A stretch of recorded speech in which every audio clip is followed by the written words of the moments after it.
Alright mate, Slimy here, and welcome back to some more Spyro Reignited. Now, kind of a... Did that guy just kill a chicken with the electricity bit? I don't know. I'm literally recording this literally the day after the last episode. Like sometimes I just feel like, you know, like batch recording stuff, and then sometimes I just wake up and just feel like, yeah, I feel like doing so. I just feel really motivated to make stuff today. And speaking of motivated to make stuff, I have in fact, like, I don't know if I talked about it last episode. I think I did anyway. It's either in this or in the Final Fantasy IV. I actually spoke about possibly even trying a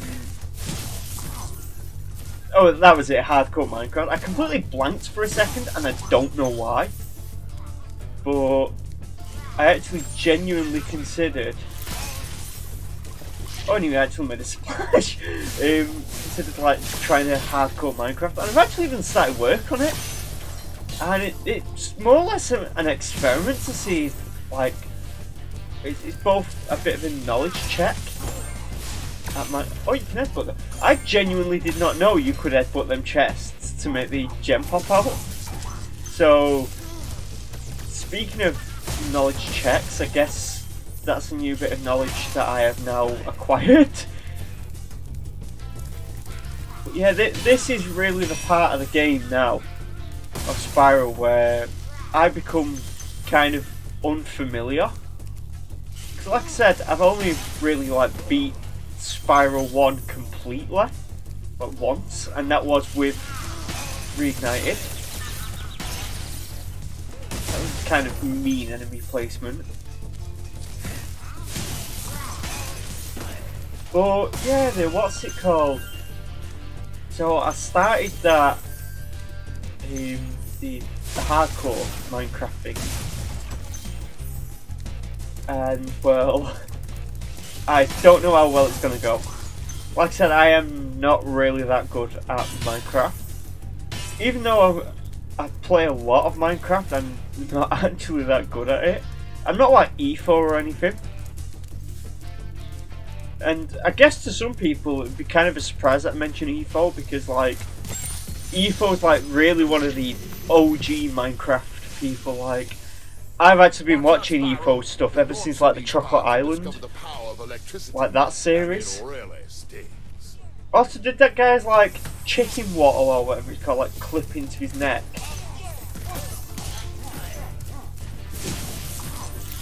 I think it actually did. Oh, he was using the fat guy as cover, so I couldn't even see if he was like charging up or anything. But I don't know why, but this level in particular, Terrace Village, just, it's always the level that comes to mind whenever I think of like Spyro speedrunning, and I'm not entirely too sure why that is. But it is something that always sticks in my mind, and that guy's gonna charge the ground. These guys are saying like yeah as they're not along to the music or something. Can't quite tell, but like I say, I'll lower the volume on the TV. Good job, Spyro. One day you'll be able to tell all the dragons about your amazing I'm adventure. not entirely too sure why this guy just kind of like lay down or wearing a witch hat, but I don't know. I was trying to think about which one should I comment on first, the witch hat or the fact that he just casually lay down. Like, there's absolutely no issue with the fact that he was just kind of... Spyro! Just run in one direction, please. Yeah, I wasn't really...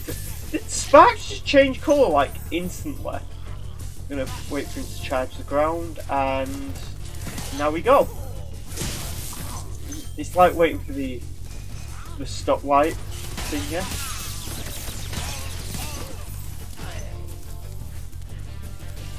Except I'm really bad at it.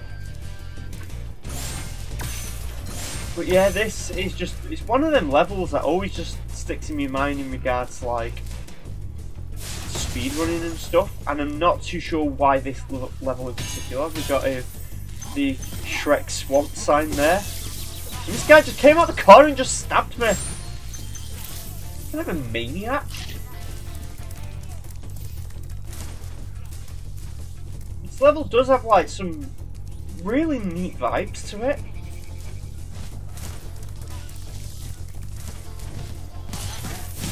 We've got both of those guys, like wombo combo. I think that's the second time I've said wombo combo in this entire series, which I don't know why I keep mentioning it. I'm gonna chip that up there. I'm getting obsessed with the idea of chipping these lids at stuff, but I know I discovered it in that one video and I've just become completely obsessed with doing that. I actually wonder if it was actually somewhere in the original. We found the exit portal. I don't think we found everything though, so we'll check the guidebook. That's two out of 2 dragons anyway. But there's still stuff around here that, yeah, I can see the chest of it. Yeah, there's definitely somewhere that I'm missing. Definitely somewhere, and there's them keys as well that I gotta get.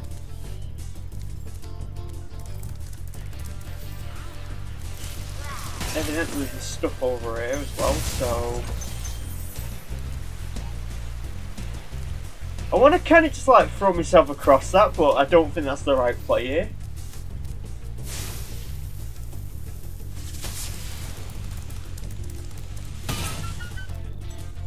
That loaded in really strangely. I think there's something just like really odd about how these items load in this game. I know it's not the greatest commentary, but I do like to say stuff from time to time, and that's kind of why I just comment on literally everything. You'll see me do that in the Minecraft stuff. I genuinely don't know when it's going up though, because I've not quite planned what I want to do with the Minecraft hardcore thing. Because my idea that I have is kind of see if I can get to the 100 days that I'm talking about before I actually, you know, upload the thing. Is there another exit around here, or I might just be stupid actually. I think what I've got to do is I think I've got to glide over there. I have no clue what the hell that sound was. There was just a really loud sound then that I heard. And I think it's just someone on a motorbike, because I've legitimately only just realised now that I've got the window open. Normally I close the window over. Normally I'd either like turn the fan off or close the window to reduce background noises.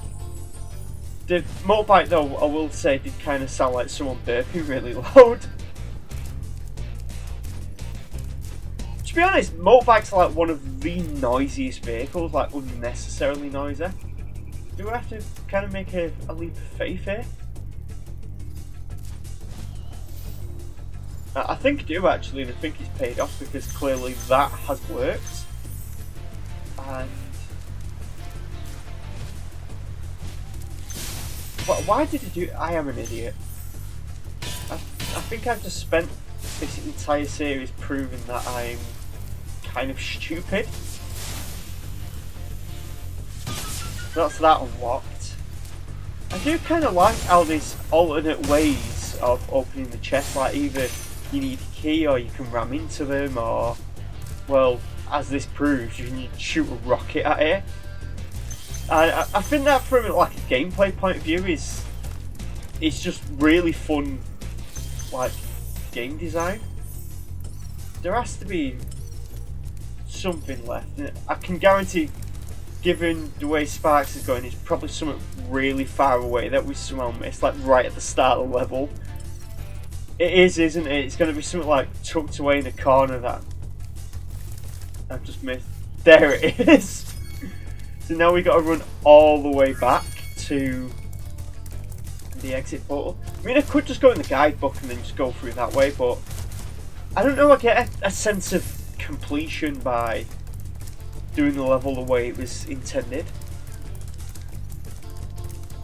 Some weird grass popping there.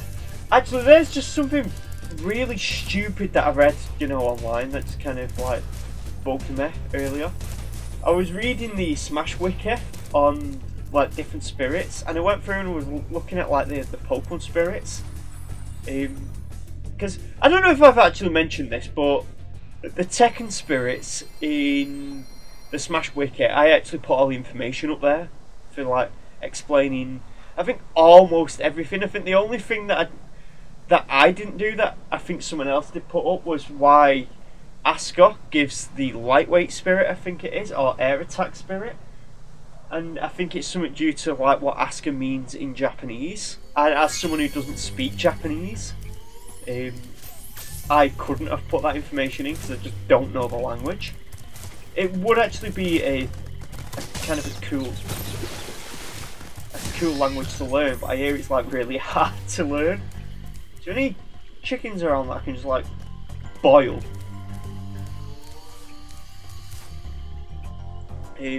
Nah, I'm just gonna throw myself in it. I'm probably gonna end up dying instantly, but whatever.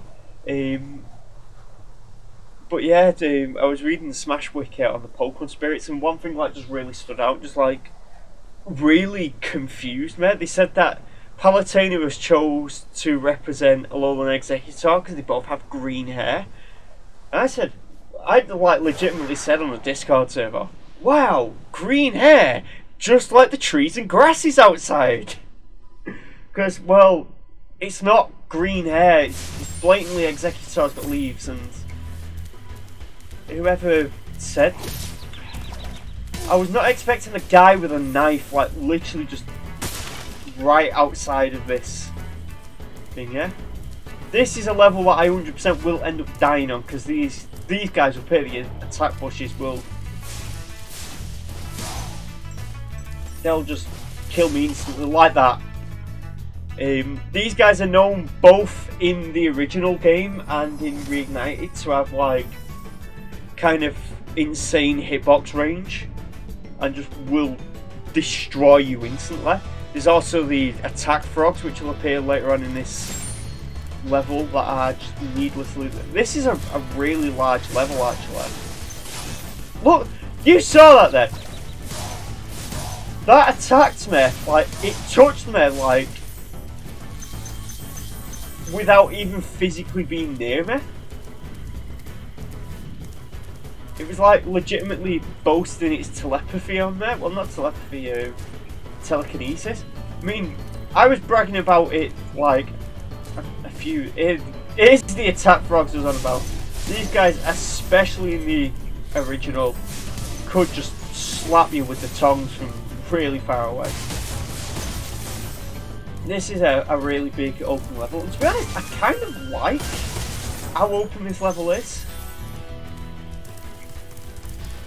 One thing I want to say is I think this game is genuinely better level design than the likes of Mario 64. I know Mario 64 was like the platformer for a lot of people. I said that really weirdly there. The platformer for a lot of people, but I feel like, to be honest, this is the game that nails. Did I just like force push back that guy really far? Yeah, there is something that I want to say about this level quite quick. Is oh, that guy's got an ender eye. But the background music that is actually played in this level kind of has some interesting significance in this game. Not just this game, but in the Spyro original Trilogy series. How did he miss and still hit me? Remember whenever I said in this level that literally everything can kill you from like 4 feet away? Like, got Marth grab range on all of their attacks. I mean, because we did get the dragon from over here, so it's not going to be...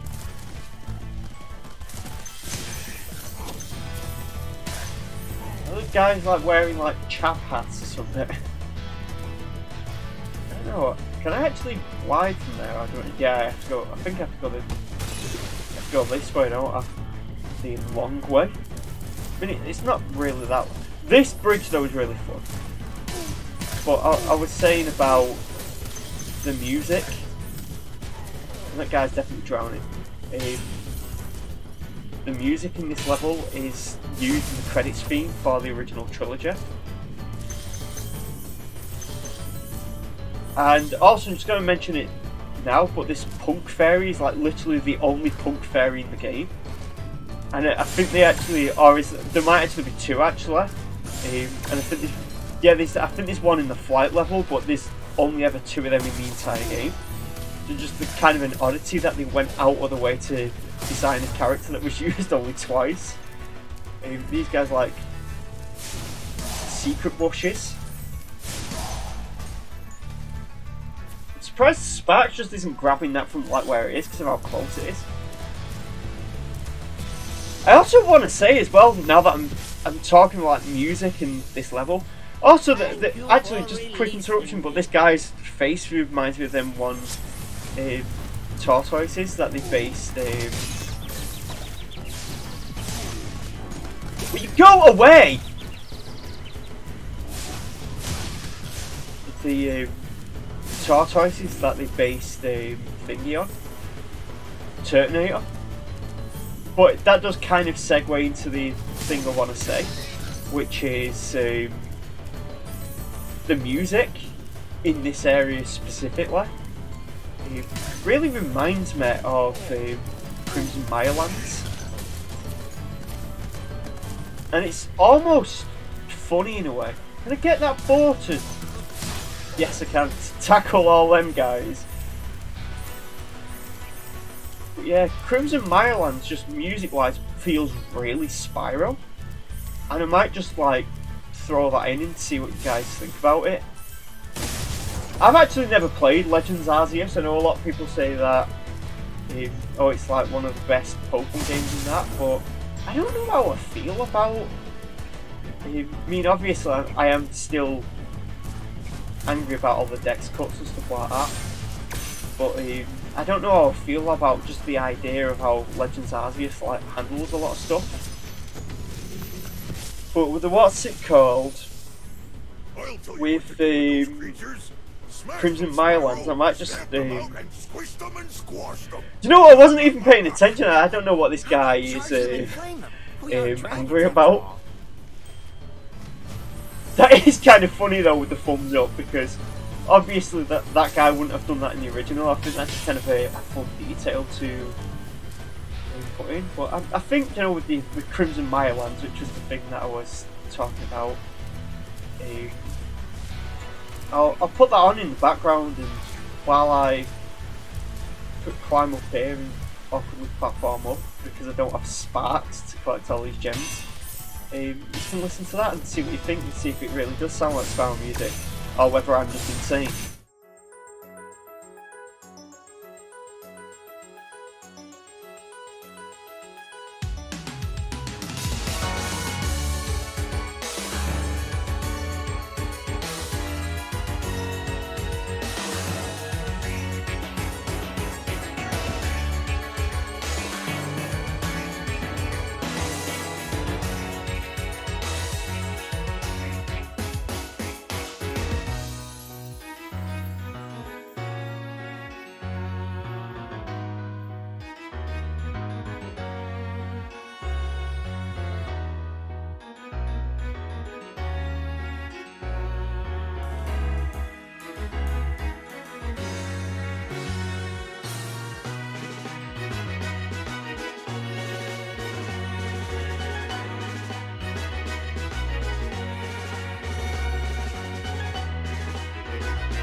Yeah, so I don't know how much of that music track I actually played then, but I think that gives a general gist of the what's it called. And this is the room with like 200 different enemies in it.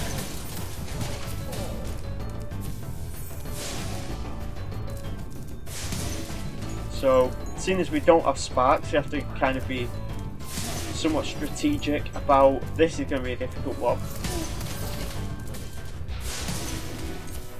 And bam, there we go, last guy.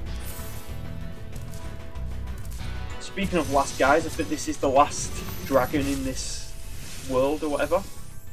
See, this guy's also got a witch hat, so I wonder if the whole... I was going to say, I wonder if the whole witch hat thing is like, because all these areas are all like swamp and that, but like... I think the whole witches live in swamps thing is something that's like not even real. I think that just... Did I just die off of an invisible wall? I think the whole witches and swamps thing just kind of comes from Minecraft of all places. That should just respawn us back to where we were though, so all we need to do is just like hop right over.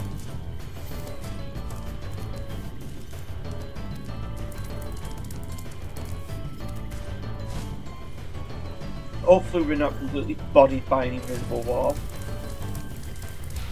And here I go again, going for that, whatever it was called, the exit portal. Oh, it's the fish here, I never actually noticed that. I like that little grotto area, and I think there's like another area in Spyro 2 that does something similar. Like where you go through a little tunnel and there's just like a tiny little grotto there. And with all that said and done, we've actually got 2 levels done. 2 longer levels, to be honest. I think, what was that, 500 gems in that level?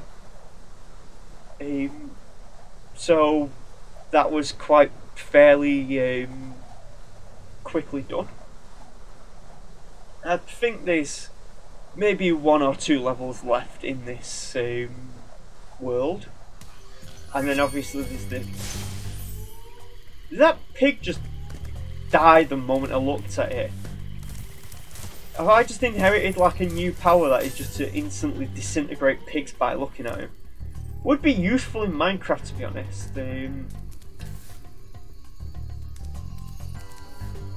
There we go, I was waiting for that to show up. I was going to say, where's the spinny portal thing? But the idea of having a... Turn yourself there, I'm kind of surprised. A pig disintegration vision, right, is something alright. But next time we are probably going to be torturing ourselves with treetops. Quite possibly the most infamous level in this entire game. So if you like this video, don't forget to comment, like, rate and subscribe, and I'll see you guys next time. Bye!